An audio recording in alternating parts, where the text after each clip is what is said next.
नमस्कार. तुम्ही माझं चॅनल बघत आहात. त्याचबरोबर तुम्हाला त्यातून काही गोष्टी समजत आहेत याचा मला आनंद आहे. त्याचबरोबर काल तुम्ही नवीन एक व्हिडिओ टाकलेला आहे, तो पाहिला नसेल तर पाहून घ्या. इयत्ता 4थीच्या मुलांसाठी तो व्हिडिओ खूप महत्त्वाचा आहे.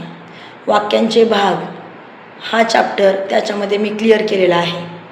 आणि कुण्या मुलांना काही अडचण असेल किंवा काही समजत नसेल, खास करून इंग्लिश मिडियमचे मुलं ज्यांचा मराठी थोडंसं वीक असतं, त्यांच्यासाठी तुम्हाला जर कोणता भाग समजत नसेल तर मला कमेंट्समध्ये तसं तुम्ही सांगू शकता. मी तुमच्यासाठी तो व्हिडिओ तयार करून तुम्हाला समजेल अशा भाषेमध्ये तुम्हाला पाठवीन. धन्यवाद. चॅनलला सबस्क्राईब करा, लाईक करा आणि कमेंट्स करत जा.